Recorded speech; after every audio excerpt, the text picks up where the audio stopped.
Mesdames, Mesdemoiselles, Messieurs, je vous salue bien bas et je vous souhaite la bienvenue dans ce deuxième numéro d'une série d'émissions spéciales que la chaîne 3 va consacrer à la cybersécurité et à ses défis pour notre pays. Je suis Reda Menassiel en compagnie de Hakim Ben Moussa. Derrière la vitre, nous allons tenter pendant une heure de temps de nous intéresser à un sujet crucial. Comment survivre dans ce néo-paradigme numérique qui a pris au fil des années de plus en plus de place dans nos vies? Les réseaux sociaux, vous le savez, nous promettent le monde à portée de souris. L'information en quelques scrolls, la liberté d'expression et de création au bout de l'index. Mais à quel prix? Derrière l'écran, il y a des algorithmes qui nous observent, des hackers qui nous guettent et des entreprises qui traquent nos moindres faits, gestes et clics. Notre insouciance numérique fait d'Internet une jungle dont il vaut mieux maîtriser les codes et adopter les bons réflexes. Nous allons en parler bien évidemment avec des invités de marque, en l'occurrence Madame Kenza Meklish. Bonjour, vous êtes maître assistante à l'USTHB et vous êtes spécialiste en sécurité informatique. Face à vous, Madame Ibtissam Bousri, vous êtes sociologue et vous travaillez au laboratoire de sociologie de la famille. Bonjour, merci pour l'invitation. On a aussi le grand plaisir d'avoir avec nous Monsieur Adel Boulouis, vous êtes chef de département réseau et sécurité au sein d'une grande banque. Bonjour, merci pour l'invitation. Avec grand plaisir. Et enfin, et non des moindres, vous le connaissez, c'est une star des réseaux sociaux. Il s'appelle Ramzi Ekwiren, c'est l'un des créateurs de contenu les plus en vue du pays, conférencier et, comme je viens de le dire, expert en réseaux sociaux. Merci Reda et bonjour à nos auditeurs.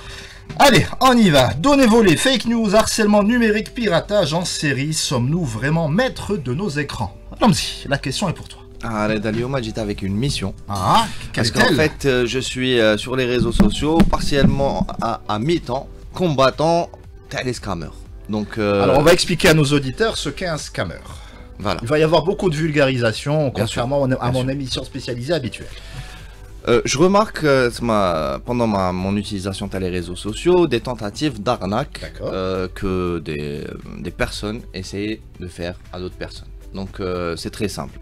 Il y a des fois où c'est des arnaques ciblées, généralement et ciblées où la femme au foyer, les personnes, vraiment ils ont besoin d'un revenu. Vulnérables, on va Voilà, dire. des personnes vulnérables. Des fois, ils appâtent les gens avec des revenus, ils partagent le fait qu'ils font beaucoup d'argent et après c'est des tentatives de redirection vers des plateformes où leurs victimes perdent leur argent et eux ils prennent des commissions sur leurs pertes. Et on en finit par les robots qui font de l'impersonnation.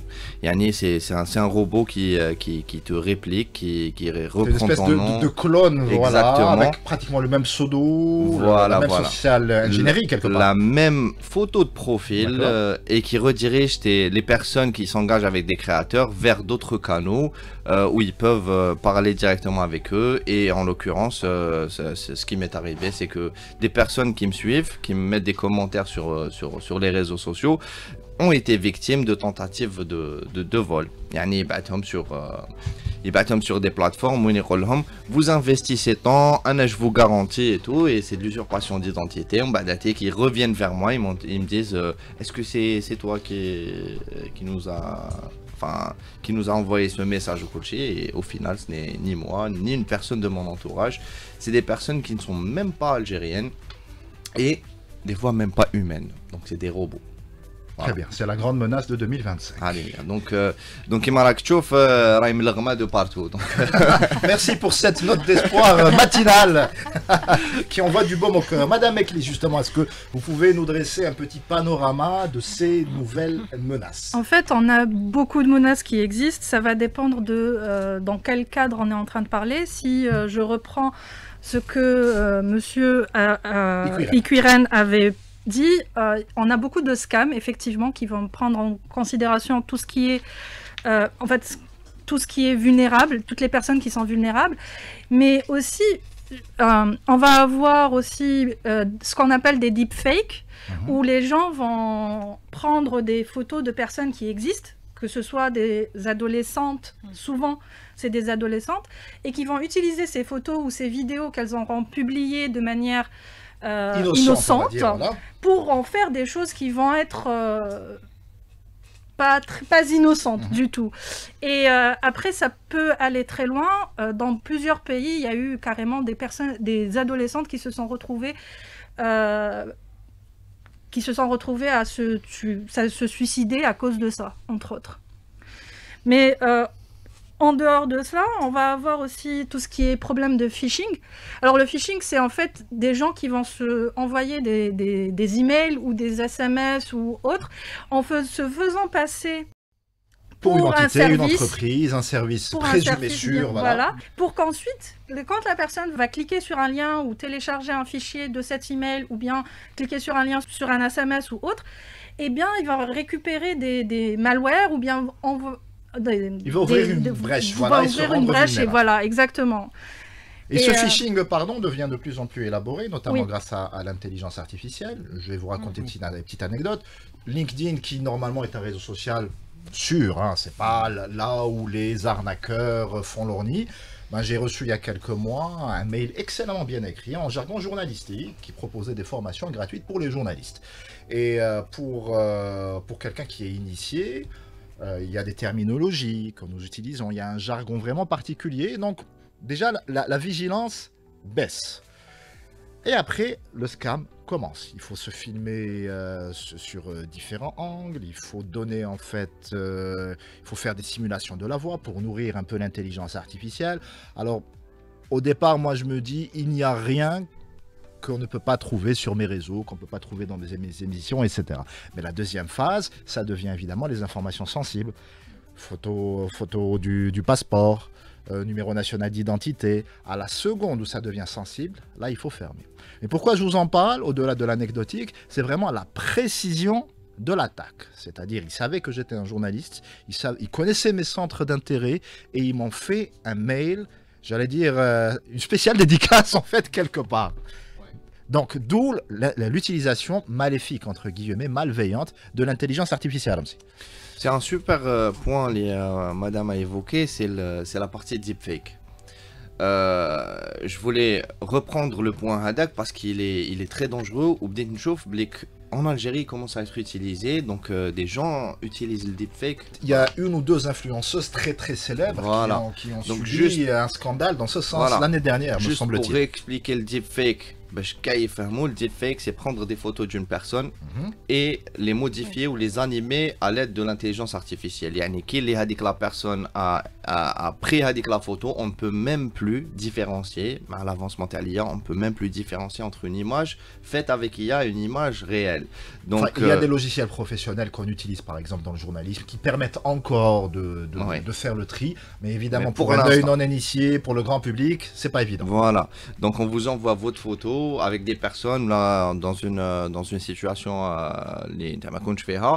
et on vous menace et on vous voilà, donc ça c'est très très dangereux. Donc c'est une nouvelle des techniques d'arnaque les rahit saladoka et le problème c'est que sur les réseaux il y a eu un changement de l'algorithme qui a vraiment donné, on va dire, highlighté le dark side à social media. C'est qu'en fait, durant les 2 ans, je vais rentrer chouïa technique parce que durant les 2 années précédentes, les réseaux sociaux algériens, notamment TikTok, a vu beaucoup de créateurs de contenu, on va dire, de contenu positif, on va dire, les banos, et c'était parce qu'il avait donné une certaine priorité à un bouton l'interaction à la vidéo. Donc avant c'était le bouton save. Donc le bouton save était un bon indicateur pour l'algorithme parce qu'il la vidéo donc les gens sauvegardent la vidéo, donc fait une certaine valeur. Sur TikTok, c'était pas le like forcément, c'était pas la durée de visionnage, le like avait le perdu fait que les gens aient préservé, enregistré la vidéo. Voilà. Mais au fil du temps, avec l'utilisation, avec le bouton save a perdu son sens. Donc les gens savaient pour tout et n'importe quoi, ils ne revenaient jamais sur Hadouk les vidéos savées. Donc en mois d'octobre, ils ont fait un changement. Donc le changement Hadak, il était vraiment win-ban, vraiment c'était sur Instagram. Ça a basculé vers le partage. Le bouton partager où là il a plus d'autorité, il met de la visibilité. Que le bouton enregistrer. Et quand on analyse ça bien, je vous oublie que le bouton partage, généralement on partage quelque chose, quand quelque chose est utile, on aime bien le garder pour soi. Mais quand c'est quelque chose, quand c'est du PayPal, quand c'est du gossip, quand ça fait etc., des vidéos de chatons, on partage. D'accord. Et avec l'effet de partage, il donne plus de visibilité les vidéos. Donc c'est pour ça que je personnellement sur les réseaux sociaux une apogée le contenu gossip, tu vois, avec le contenu deep web, tu vois un peu le truc. Donc, le message que je veux passer à nos auditeurs, c'est que des fois, on a quelque chose de bizarre ou entre parenthèses, les réseaux sociaux, on partage pour dire mais le simple fait de partager donne un boost à la vidéo. Les l'وليدك اليوم تبارطاجيها غدوه تخرج عند وليدك la même vidéo اللي بارطاجيتها انت parce que tu choqué. Donc le bon réflexe à avoir, c'est juste de signaler ou là d'ignorer les vidéos les manages حابين يبانوا. Justement, on a la chance d'avoir avec nous une sociologue, Madame Boustri. Qu'est-ce que ça dit justement de la société algérienne de 2025? Donc, nous, on se rend compte, bien évidemment, bon, c'est une information, je pense, qui est assez vulgarisée. On sait très très bien que les parents se retrouvent dépassés. Ils sont dépassés. Ils n'arrivent pas en fait à gérer leurs enfants, leurs adolescents. Mais bon, il y a moyen d'y remédier. Mais tout d'abord, je vais d'abord reprendre ce qu'on dit, voilà, mes camarades, c'est que quand une femme au foyer, elle-même se fait arnaquer. Donc, comment voulez-vous qu'elle puisse assurer le suivi de ses enfants? Donc, nous, on préconise vraiment des ateliers, de la vulgarisation, de la sensibilisation, pour que, en moins, les parents, les oncles, les tantes, pas forcément les parents, puissent en moins avoir quelques clés. Vous savez, ces concepts de voilà, prendre la photo et l'utiliser, voilà, le fait de partager et tout. Si tous les parents ont quand même ces clés, ils peuvent quand même assurer le suivi de leurs enfants, mais dans un contexte qui soit cool. Alors, donc, pour me faire un peu l'avocat voilà. du diable, on a eu l'occasion de faire diverses émissions autour de ça, et très souvent, ce que nous disent les parents, c'est que ils travaillent tous les deux, ils rentrent tard le soir, ils sont fatigués, ils n'ont pas le temps. Donc en fait, donner le téléphone à l'enfant, c'est une manière en fait de l'occuper pendant une heure. Durant laquelle la maman peut décompresser avant d'attaquer une nouvelle charge de travail. Oui. C'est pas évident. Il ne s'agit pas justement de culpabiliser les parents. Au contraire, on comprend parfaitement voilà, l'inquiétude, le rythme des parents, etc. Moi, je vais vous dire, il y a des Algériens il y a des startups algériennes qui ont justement cherché à solutionner ce problème. Moi, je cite une startup qui s'appelle Flambosoft. Ils ont fait un produit qui s'appelle Clock, je crois. Et en fait, c'est une application pour les lycéens et je pense ceux qui sont au CEM et qui va allier apprentissage et réseaux sociaux. Vous voyez, donc on a nos jeunes qui sont en train d'un peu de développer ce type d'application et on peut très très bien les utiliser à bon escient. Adel, qu'est-ce que ça t'inspire tout ça? D'accord, bon, c'est-à-dire, si je rajoute un truc par rapport à ce qu'a dit madame, surtout pour les enfants, j'ai lu une fois une expression disant que si en donnant un téléphone à un enfant, on pense lui donner un accès au monde, mais c'est plutôt le contraire, on donne au monde un accès à notre enfant. Ah, c'est une très très jolie formule. Oui, exactement. Donc voilà, et tous ces types d'attaques, ils exploitent tous la vulnérabilité humaine. Et la contre-mesure pour éviter, c'est-à-dire l'exploitation de la vulnérabilité humaine ou le social engineering, comme on appelle dans le jargon informatique, cybersécurité, donc c'est l'éducation et la sensibilisation. Mais on s'y prendrait comment? Parce que c'est facile à dire, il faut éduquer les masses. Bon, moi, je ne suis pas contre. Mais ce serait quoi? Ce serait les médias lourds, comme nous? Ce serait l'école? Ce serait de quelle manière? Qui s'en chargerait? Les sociologues, les psychologues, les enseignants? Oui, c'est-à-dire de donner certaines bonnes pratiques qui sont le plus souvent simples, mais qui ont un impact vraiment important pour éviter ces menaces. Par exemple, c'est-à-dire c'est avant d'acquérir ou d'acheter un téléphone mobile ou d'installer même une application, il faut prendre un peu de temps pour réfléchir, c'est-à-dire et de se renseigner sur les types de menaces qui peuvent être par rapport à l'acquisition ou l'achat ou l'installation de cette application.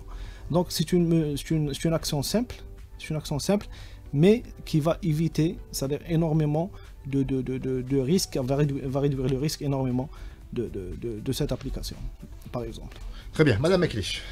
En fait, on se rend compte qu'en parlant des parents, il y a parfois le contenu, c'est les parents eux-mêmes qui publient leurs enfants sur Internet et sur les réseaux sociaux. Et ça, c'est un problème pas parce que bon, les parents, bien sûr, ils se disent qu'ils les publient pour leurs amis, leur famille, etc. Mais c'est le partage envers d'autres personnes et on ne sait pas ces personnes-là, quelles vont être leurs intentions. Et il y a de toute façon, nous avons prévu une émission sur la pédocriminalité sur les réseaux, donc là aussi on va en parler en détail avec des psychiatres, etc. Voilà, donc ça c'est un autre problème. Et puis pour l'éducation, en fait, ça doit se faire à tous les niveaux. Pour moi, c'est à l'école, il faudrait apprendre aux enfants comment, qu'est-ce qu'ils ont droit de faire, ne pas faire, pourquoi ils ne devraient pas faire quelque chose sur Internet, parce que si on leur dit pas pourquoi, finalement, ils vont toujours vouloir faire la chose. C'est comme voilà, on donne un interdit sans expliquer pourquoi, généralement, l'enfant... La tentation, voilà. Voilà, quoi. Et c'est la même chose pour les parents.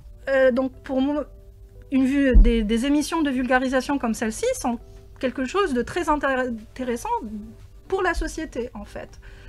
Et donc, oui. Très bien. Ramzi, tu voulais ajouter quelque chose? Anna, pour ma part, je voulais sensibiliser par rapport aux applications qui existent et qui peuvent donner contrôle aux parents. Elle a le feed de leurs enfants. D'ailleurs, même Instagram a rajouté une nouvelle fonctionnalité pour que les parents contrôlent un peu le temps d'usage, contrôlent un peu ce que leur enfant voit. Mais ce serait plutôt... Mon point de vue, hein, c'est vraiment un pansement sur une jambe de bois. C'est-à-dire que l'enfant, le gosse, va toujours trouver un moyen de contourner ça. On a tous eu 12 ans, 13 ans, 14 ans, et ça fait partie du challenge, du défi. Donc, le rôle des parents, comme le soulignait le professeur, est tout aussi important. Il ne suffit pas d'installer un contrôle parental. Après, c'est bon, j'ai fait ma part. Voilà. Il y a une pratique que j'aimerais conseiller les parents et à leurs enfants, parce qu'il y a quelque chose qui se passe quand on installe une application sociale. D'accord. On est automatiquement, donc on ouvre un compte, donc notre enfant il a un compte et automatiquement, il y a le fil d'actualité avec les posts les plus populaires, la zone géographique ou voilà. Donc le problème là, c'est que généralement les publications les plus populaires la zone, c'est des publications les makshab ou les donc ce que je peux conseiller, je le fais pour tous mes petits cousins, c'est que le téléphone le jour où ils vont installer l'application et je vais re-entraîner l'algorithme. Donc ce que je fais, c'est que je vais vers des créateurs. Les alabalib qui font de la création de contenu, les feeds positif. Je vais les follower, je vais liker un peu leur contenu. Ensuite, je prends le fil d'actualité Hadak, le For You page par exemple sur TikTok, et à chaque fois que je trouve une vidéo, les mettre l'air ou les manish habi choufha, tu signales. Je n'aime pas. Au fil du temps, et je l'entraîne à faire ça. À chaque fois que tu vois quelque chose que tu juges que c'est décalé, tu le responsabilises. Exactement. Tu ne la verras plus et haka, l'algorithme deviendra une source, une bonne source. Purifiée. Voilà. Exactement. Donc, c'est, on va dire, par exemple, je suis jeune TikToker depuis 4 mois, 5 mois. Et lorsqu'on ouvre TikTok en Algérie pour la première fois avec un algorithme vierge, et pourtant ça fait 15 ans que je suis journaliste, hein, mais j'ai été confronté à un contenu algérien que je ne soupçonnais pas. Et vraiment, je trouve vraiment choqué. Donc voilà, et j'ai 40 ans, donc ça dans les yeux d'un gamin de 12 ans, je suis pas sûr que ce sont des choses qui devraient être vues par nos têtes brunes. Voilà. Il est 10h27 sur les ondes de radio Ali Chien 3, Reda Benassel toujours derrière son fidèle micro pour vous servir, accompagné de Hakim Ben Moussa derrière sa vitre et de mes invités, en l'occurrence Madame Kenza Meklish, Madame Ebtissam Boussri, Monsieur Ramzi Ikwiren et Monsieur Adel Boulouis. Alors, nous avons brassé réseaux sociaux en première partie d'émission. Là, on va attaquer les autres types de menaces, en l'occurrence tout ce qui est hacking et piratage. Adel, un petit état des lieux. D'accord. Donc, le piratage informatique. Donc, si on commence par décrire déjà les objectifs des personnes malveillantes, parce que même si on a des robots, derrière ces robots-là, il y a des personnes qui sont malveillantes. Donc, quels sont leurs objectifs? L'objectif sont soit avoir accès à des données ou à des systèmes d'une manière non autorisée pour une exploitation. Le plus souvent c'est à des fins financières, donc soit c'est pour vol d'identité, données d'informations carte bancaire, utilisation carte bancaire, même... Data is money. Hein, voilà. Et même le comportement utilisateur sur Internet, et par la suite le vendre pour des entreprises qui font le marketing et tout. Donc d'ailleurs, c'est à cause de ça qu'on reçoit des SMS 10 fois par jour pour des services dont on ne soupçonnait même pas l'existence. Exactement. Même parfois, on arrive à avoir des offres même professionnelles. C'est des offres de services par des entreprises auxquelles on n'a jamais pris contact avec, et ils arrivent quand même à nous identifier et à identifier même des personnes clés dans l'entreprise. Donc voilà. Donc si déjà on comprend déjà les objectifs de ces personnes malveillantes et les techniques qu'ils utilisent pour réaliser leurs objectifs, donc c'est un très grand pas dans la sécurisation, que ce soit en tant que particulier ou même pour les entreprises, à travers même des gestes simples. C'est des gestes simples qui peuvent nous éviter des catastrophes. Par exemple, le phishing, c'est le type de menace le plus répandu. Alors, le phishing, c'est recevoir un mail, souvent avec un lien. Oui. On clique sur le lien et c'est la boîte de Pandore qu'on ouvre, en fait. Oui, c'est ça. Donc, déjà, être informé que le phishing existe, comment il est fait, comment l'identifier, comment être prudent. Voilà, donc ignorer les emails qu'on ne connaît pas, qu'on soupçonne, voilà, c'est déjà un pas dans la prévention contre ce type d'attaque, donc avec une mesure simple. Très bien. Madame Meklich. Oui, donc en fait, si on revoit il y a eu un rapport sur les incidents de fuite de données qui a été effectué l'année dernière par Verizon, et ils le font chaque année. Oui. Et on se rend compte comme quoi 68% des fuites de données sont dues à une erreur humaine, ou au facteur humain. Ouais, 68%. Et que sur ces 68%, on a plus de 30% qui sont dus au phishing. Et donc ça nous donne une idée de à quel point ça, c'est un problème qui est répandu. Et puis on a aussi, dans tout ce qui est phishing, en fait on va retrouver parmi ce qu'il nous a dit juste avant, on doit vérifier l'email, la provenance, comme quoi on est bien sur la personne qui nous a envoyé un email, ou le service qui a envoyé un email, on s'attendait à avoir un email de cette personne-là ou de ce service, ou alors qu'on a l'habitude de communiquer avec et on vérifie l'adresse mail. Ça, c'est un premier pas dans la vérification. Mais ça, pardon, les pirates ont atteint un stade supérieur avec des techniques. Ils utilisent par exemple de l'alphabet russe pour cloner. En fait, vous avez l'impression que c'est exactement la même personne avec la même adresse mail, alors que pas du tout. Donc voilà, ils sont passés à la vitesse supérieure. Effectivement. Et ça, il y a des techniques pour pouvoir les détecter. C'est un peu plus compliqué pour quelqu'un qui ne s'y connaît pas. D'où l'éducation numérique. Exactement. Voilà. Et malgré ça, il y a aussi des services qui permettent de faciliter la vérification d'un email. Bon, ça, je peux donner c'est technique, c'est purement technique. Il y a Phishtool qui va prendre un email, vous lui donnez un email, et qu'est-ce qu'il va faire? Il va donner des informations, récupérer les informations qui sont dans l'entête de l'email pour dire est-ce qu'il y a des problèmes de sécurité, est-ce qu'il y a quelque chose qui cloche, et donc ça facilite un peu. Il y a aussi, il va analyser les liens qui sont à l'intérieur, les fichiers qui sont à l'intérieur, et vous permettre ensuite de voir, d'aller plus loin pour voir. Très bien. Ramzi. Pour ma part, on va dire c'est les auditeurs c'est les mots de passe sur différents sites web.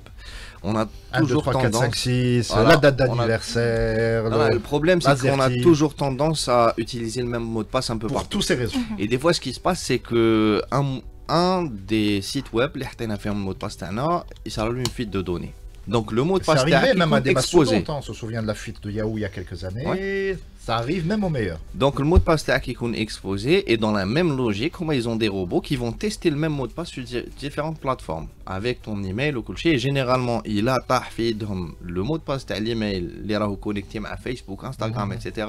Ils ont accès à tout. Et maintenant راح لك كل شيء. Tu peux... Il y a aussi la double authentification. Bien qui sûr. peut être une solution. Bien sûr, la double Adresse mail authentification. et recevoir un SMS sur son Il y a téléphone. aussi encore plus sécurisé, c'est avec des applications d'authentification qui m'a Google Authenticator et il y a aussi celui d'Apple et tout. Donc, c'est des techniques, mais ça, c'est d'utiliser un mot de passe différent sur chaque plateforme et d'éviter d'utiliser le mail principal. Il y en a des trucs sensibles dans des plateformes les le Google de votre téléphone par exemple, ne le sortez pas. Exactement. Utilisez-le uniquement pour ça. Dites-le comme un coffre-fort, il fait les informations sensibles et tout le reste, vous avez un deuxième, troisième email à utiliser. Voilà. Très bien, Madame Bousri. Moi, je pense qu'il devrait y avoir une éducation numérique à tous les niveaux, c'est-à-dire au niveau des parents, on en avait parlé, au niveau des enfants avec des mots simples, selon leur capacité de compréhension, mais en fait, ça va permettre à l'enfant, de le préparer à l'avenir, c'est-à-dire que quand il sera adolescent, les parents n'auront plus le même contrôle, quand il aura 18 ans, quand il sera étudiant et tout, donc on va le préparer dès le départ, et puis je pense qu'à tous les niveaux, par exemple, si on va en formation professionnelle, on va faire de la bureautique, pourquoi ne pas intégrer un cours de sécurité numérique à l'université aussi, ils font beaucoup de bureautique par exemple, donc on va intégrer à tous les niveaux, je pense que c'est important. Et puis je vais juste vous raconter une petite anecdote. Moi j'ai adoré un jeune sur TikTok justement, il a dit tiens par rapport au doka pourquoi c'est pas faux. Bon, il y a aucun, c'est-à-dire il y a aucun truc scientifique dessus, je sais pas est-ce que mais bon c'est l'anecdote. Il a dit on avait justement, et en fait c'était ça la conclusion.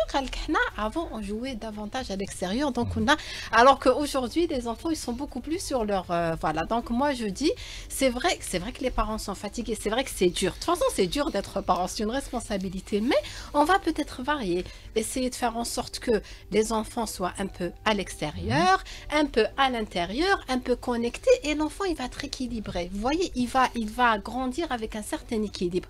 Par contre, s'il est tout le temps à l'intérieur en train de se connecter, on aura beau lui donner tous les conseils du monde, il sera quelque part en déséquilibre. Donc, Adel, on va revenir sur le monde de l'entreprise. Est-ce que les entreprises algériennes, d'après ton expérience qui est conséquente, prennent suffisamment conscience du risque des cyberattaques?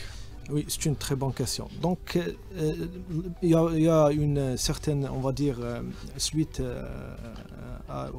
aux lois qui ont été... Sur la protection des données, la 1807 notamment. Voilà, donc, et la sensibilisation. Il y a beaucoup d'entreprises qui commencent à prendre en charge, prendre sérieusement la sécurité des systèmes d'information. Bon, les grandes entreprises, ils le font depuis tout le temps, c'est-à-dire même avant ça. Parce qu'ils ont un process international uniformisé, oui, donc... Exactement, et même, c'est-à-dire la protection des systèmes d'information, c'est un investissement très lourd. Donc, il y a des méthodologies pour ça, pour être à la fois efficace et efficient. En même temps, les systèmes de sécurité ils vont être équilibrés entre la sécurité et les opérations métiers. Parce que si on veut sécuriser un système, on peut arrêter toutes les opérations et on a la sécurité totale. C'était un homme politique qui avait dit une phrase similaire il y a quelques années, effectivement. Par contre, si on veut réaliser les objectifs métiers, il faut que la stratégie, on parle de la stratégie de la sécurité des systèmes d'information, elle doit être alignée avec les objectifs métiers à travers des méthodologies. On va identifier, je vais rapidement dérouler le process, on va identifier les processus métiers les plus importants, leur donner une priorité. Comment leur donner une priorité? Par un exemple simple, c'est-à-dire on commence par exemple une business unit A, c'est-à-dire elle a une criticité pour l'ensemble du métier. Et elle doit être protégée au max en priorité. Et elle a une importance pour le top management, surtout pour le top management. Donc si on donne une échelle de 1 à 5 pour la criticité et l'importance, et on fait une multiplication, on aura la priorité. Pour les activités les plus prioritaires, on va faire ce qu'on appelle une analyse de risque. C'est-à-dire quels sont les risques liés à ce métier, par rapport aux impacts. C'est un risque. S'il y a intrusion ici, quelles en seraient les conséquences?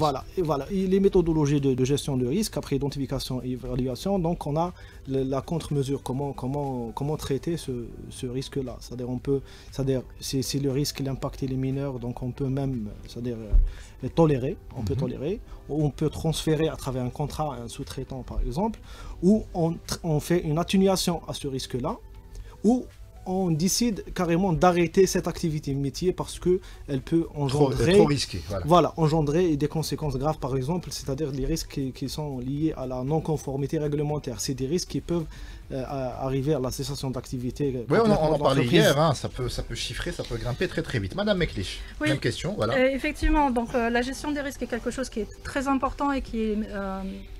on parle de la gestion des risques au niveau des entreprises, mais en fait, notre vie globalement, aussi, on devrait en prendre en considération la gestion du risque personnel. Quand on est dans une famille, la famille va avoir un risque par rapport à tout ce qui est données, tout ce qui est information, etc.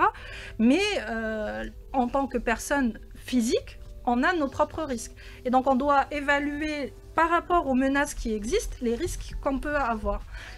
Et l'un des risques qui peut nous toucher tout un chacun, que ce soit nous en tant que personne ou une entreprise, D'accord. c'est les rançongiciels qui vont faire en sorte que nos données vont être chiffrées, donc ne plus pouvoir Ça les va lire. prendre en otage Exactement. nos PC en fait. Ça Voilà. va prendre en otage nos PC, nos téléphones et ainsi de suite. Et après, on peut ne pas pouvoir les récupérer, ou alors on va nous demander une rançon à payer pour pouvoir récupérer nos données.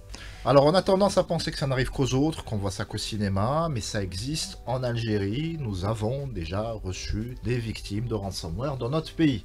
Donc c'est pas une menace comme ça éthérée là-bas quelque part, c'est maintenant, tout de suite. J'ai eu une étudiante il y a quelques années de cela qui était venue chez moi me dire Madame, mon ordinateur il marche plus, j'ai été attaquée par un ransomware. Et je lui ai dit écoutez, il n'y a pas grand chose à faire. Soit vous avez les données qui sont sauvegardées ailleurs, et tant mieux, soit vous payez. Mais c'est pas possible. Il y avait une étude, il me semble que c'est Microsoft, mais je suis pas sûr. Mais en fait, le pirate informatique ne déverrouille pratiquement jamais l'accès au PC. Donc ça sert à rien de payer au final. Exactement. Je suis tout à fait d'accord. La seule solution, c'est de faire plusieurs sauvegardes, n'est-ce pas, Ramzi? Eh ben, أنا واحد دوكا نقدر نقول لك بلي j'ai été victime de plusieurs tentatives. Oui, même. Tu vas perdre des followers, il faut pas dire ça.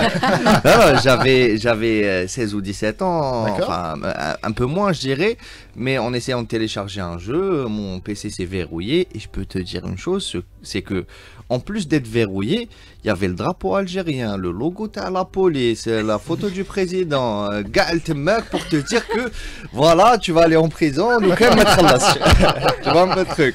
Social engineering, on en parlait tout à l'heure.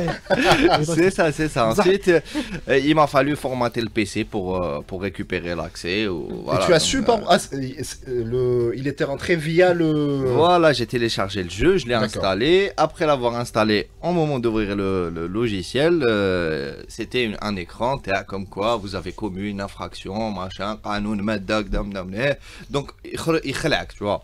Et là, tu te dis que madame, il y a tous ces symboles, donc c'est que ça doit être légit. Donc bon, j'avais une petite connaissance, enfin, je savais de quoi il s'agissait. Donc ce que j'ai fait, c'est que j'ai formaté le PC, j'ai perdu toutes mes données, mais au final, je me suis pas fait arnaquer. Voilà. Donc je me suis aussi fait pirater un compte Instagram, une de mes entreprises. D'accord. C'était via une application il y a combien de temps tierce. Il y a à peu près une année que je l'ai récupéré. Donc début 2024. Pourtant, Instagram, c'est pas les plus réactifs en général. Hein, mais... non, en fait, ce qui s'est passé, c'est une belle anecdote à dire, c'est que j'avais j'avais connecté mon compte Instagram à un système de republication automatique. Donc j'avais la flemme de republier mes publications, mon Instagram, le Facebook, le TikTok et tout. Donc c'était un logiciel où en un clic, je publie partout. Voilà. Donc ce qui s'est passé, c'est qu'à un certain moment, j'essayais de me connecter sur mon compte Instagram et je le trouvais verrouillé via Google Authentificator. C'était mon mot de passe, toujours mes coordonnées, donc ça s'est pas fait pirater, mais il y avait une étape en plus qui était installée par une personne tierce. J'ai perdu accès au compte, donc après avoir parlé à Instagram 1, 2, 3, 4 fois. Tu étais pastillé ou pas encore? Non, pas encore. Donc Hada, c'est le compte d'une entreprise, c'est pas mon compte personnel. Mais le problème, c'est qu'à un certain moment, même le support de Meta m'a appelé et m'a dit qu'il fallait passer à autre chose. Ah, carrément. Voilà. Donc passe à autre chose. Le compte Hada, qu'il est verrouillé via Authentificator, donc il n'y a pas de C'est pas lié à Meta directement, c'est lié à une collaboration entre Google et Meta. Donc c'est beaucoup plus grand que non, que déjà ton le compte, fait qu'il voilà. t'ait répondu, c'est déjà C'est ça, quasi donc, miraculeux. Hein. On m'a appelé au téléphone parce que j'ai spammé la plateforme. Mais le truc, c'est que juste après, là où on trouve la puissance un peu des réseaux sociaux, au moment où j'ai fait une vidéo. Donc pour sensibiliser les gens, et une fois que ça va dit c'est impossible et tout. Quelques jours plus tard, j'ai été contacté par Meta via une personne d'origine arabe.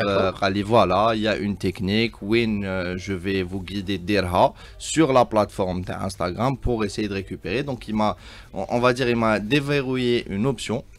L'option Hadik, c'est d'être reconnu par des amis, les contacts étant avec le compte.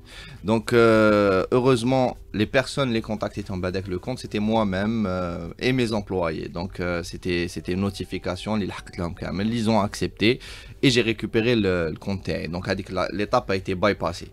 Mais je sais que beaucoup d'autres personnes, les morts hadik darba qui chafouni récupéré tout, c'était un hasard. J'ai une vidéo, chef à une personne qui voulait m'aider, il m'a donné l'accès temporairement et le but du pirate, le but final, c'était quoi? C'était en fait c'est très simple. Ta base de données, non, aux personnes qui te suivaient, revendre le compte. Exactement. C'était la revente du compte.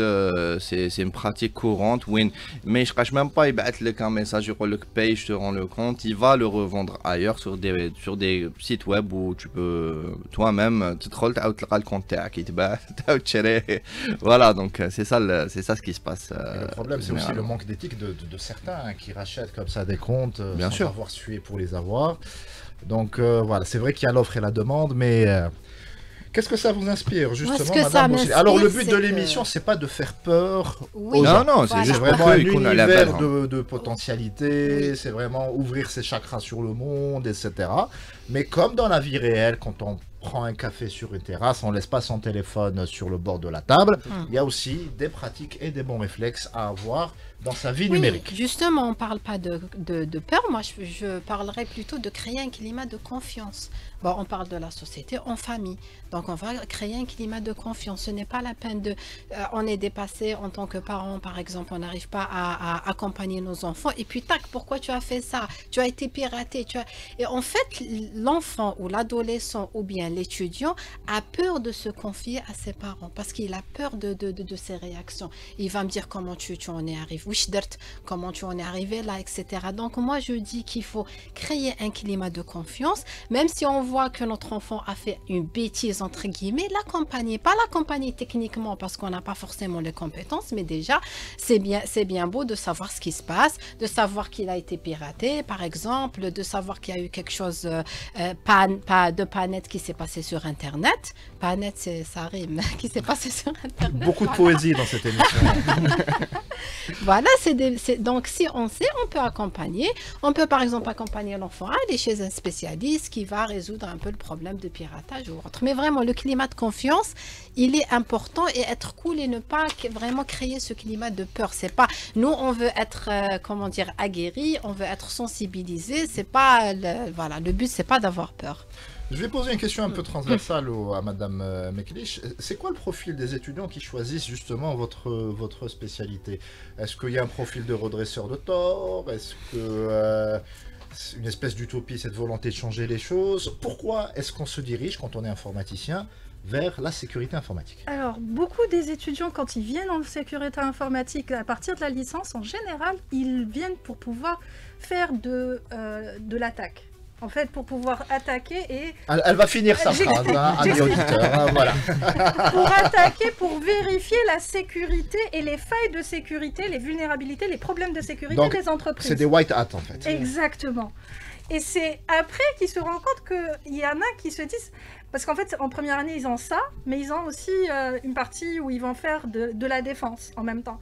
Et c'est en voyant un peu la partie attaque et la partie défense, et certains, ils préfèrent finalement la défense parce qu'ils se rendent compte que je préfère ça parce que j'ai envie de faire en sorte de protéger les personnes, leur famille, leur entreprise, etc. Et puis d'autres, ils se disent, oui, j'aimerais bien protéger, mais pour protéger, il faut connaître déjà comment fonctionne l'attaquant. Et, donc Et vous avez des raids aussi? Oui. Ah. Je pense que généralement, c'est l'université qui s'offre le plus de...